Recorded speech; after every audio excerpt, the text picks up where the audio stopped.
Okay, back with the morning show with Jeff and Will on AM 1700 WRCR Haverstraw.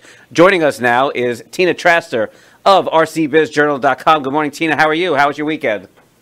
It was fabulous. Good morning. It was nice and warm. Good morning, Rockland County. And today we are going to talk about sticker shock. It seems that we're suffering from some sticker shock, but some say maybe it was inevitable. Now, are we talking about High-Tor sticker shock? Because I understand there are lots of developments over the High-Tor situation. Let's go over all those. Well, okay, we're going to talk about how Rockland Green, the former county solid waste management authority, has taken over management of High-Tor, and the public authority has sought to build a new warehouse out of an existing warehouse building in Haverstraw, and the retrofit, because of course this is a building that is just a plain empty building with no windows. It was not built certainly to be an animal shelter. So let's take a step back. For 4 years, the county had been planning a rebuild of the High-Tor shelter on the current site in Pomona. There was going to be a 15,000 square foot building. 8,000 of that had been, $8 million had been set aside through county and state grants, as well as through monies that High-Tor had raised through donations. So the $8 million had been set aside, and when the county legislators took up the request for another $10 million, which would have brought the total to $18 million, they balked. Apparently, there had been a lot of meetings in the background, and the word on the street was that they were looking for a cheaper option to build a new shelter in the county.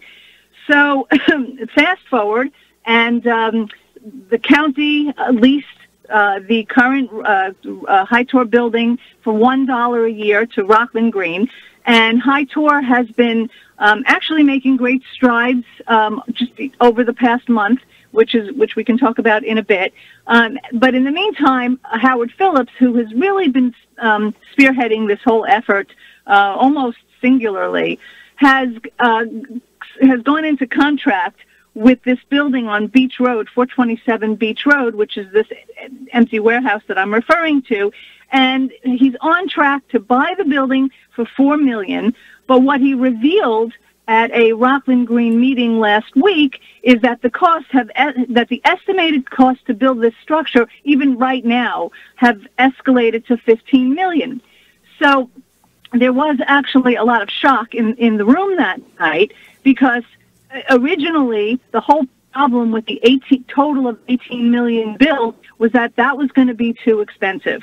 So here we are with a building that certainly, again, was not appropriate to be an animal shelter, and also has several other environmental issues, including its proximity to the Regional Joint Sewage Authority, as well as a proposed 450,000 square foot warehouse that is going to be essentially a 24/7 truck depot right across the street. So there are a lot of, and it's also in a floodplain. So there are a lot of issues around this warehouse building, but now the fact that we're looking at a $15 million estimate versus the $18 million for what would have been a brand new building at the current location of High-Tor has some shocked and some not shocked. Our county executive, Ed Day, said mathematically, quote, "There's no denying it. Given the fact that the county government had already gone through this, we're not surprised to hear the new numbers." Others, including board members themselves on Rockland Green, seem to have been very surprised to hear about this $15 million price tag. And, this is only now. So essentially, we have this equivalency of what the previously planned but scuttled build would have been, versus now an estimate for a building that many do not believe is the appropriate actually location or the right place to have this show, or the building itself is not appropriate. For example, shelters are very, very specified buildings. They require drainage and all sorts of things that kind of like hospitals. I mean, they're very specialized buildings. So it's just to kind of retrofit a warehouse, of course, it was not going to just be a simple, oh, this is how much square footage we need, and therefore this is how we're going to divide it to put in this number of kennels. It's not a simple formula. And also, what has been pointed out, actually, at these Rockland Green meetings, is that the building has very, very, very tall ceilings. So you're either going to lose a lot of space unless a second floor, is built in. It's not really the right shape for typically for an animal shelter. And then the other thing is that this is going to ultimately impact. Of course, this will impact taxpayers. The previous project already had $8 million spoken for. $8 million was already in the bank, and the legislature balked at that additional $10 million. Now, if we're looking at $15 million, and that's only an estimate today, which means that it's going to rise even higher, the taxpayers will wholly and completely be on the hook for those monies once Rockland Green bonds for that money to build. In the meantime, just this year alone, they're paying $220,000 of taxpayer money to lease the building for 1 year, lease the warehouse building for 1 year. So it was quite a revelation.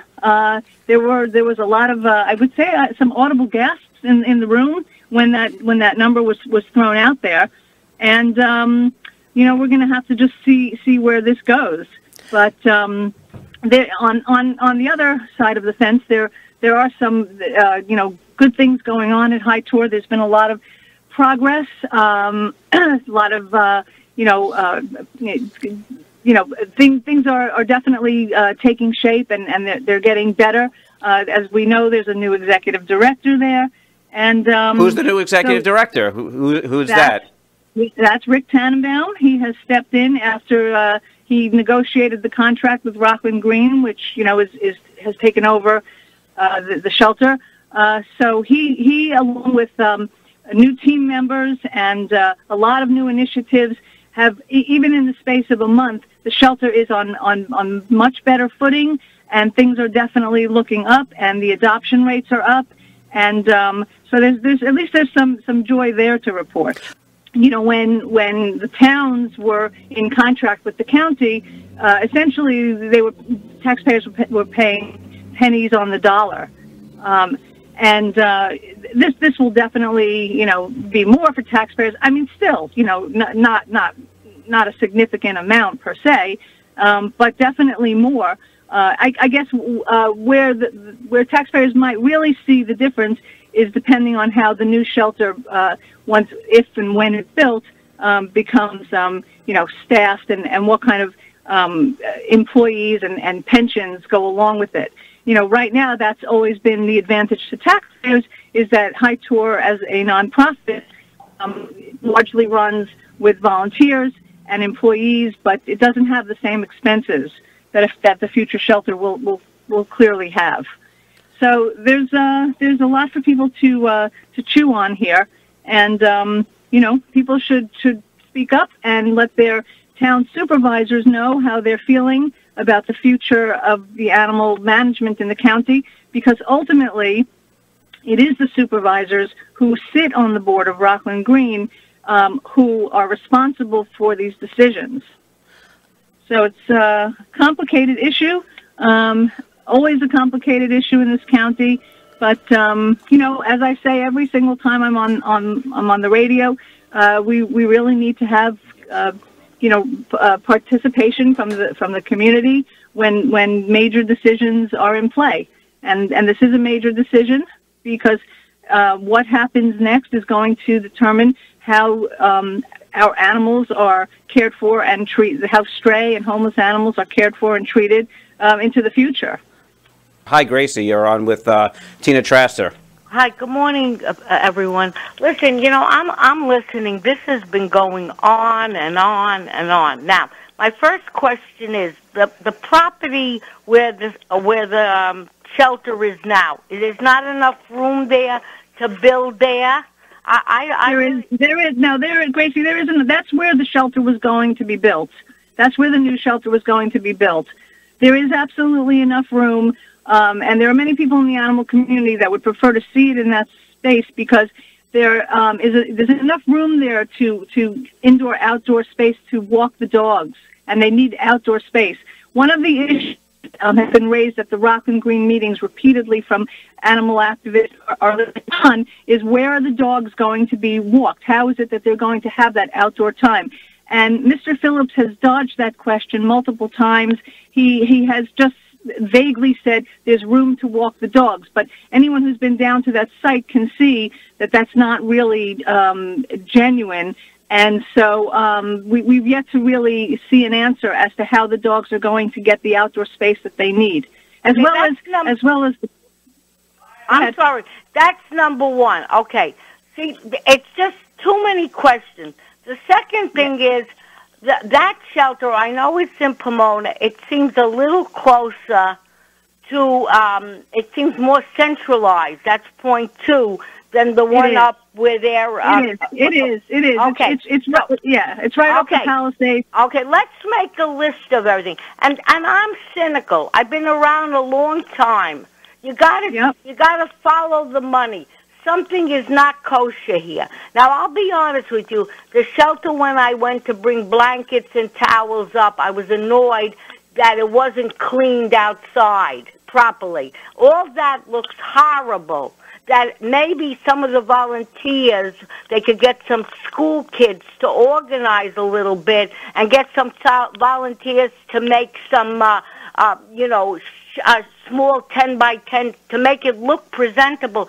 But and that's the second thing. It looks horrible. The fourth thing is we do not need more people on the payroll getting pay and pensions. We're complaining we can't afford anything anymore here in Rockland. We got to look for things that we get for free, not that's going to cost us money. And that's all I have to say.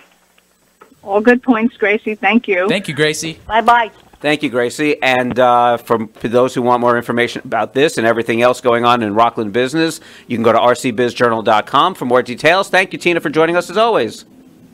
Okay, speak to you next week. Yep. Thanks.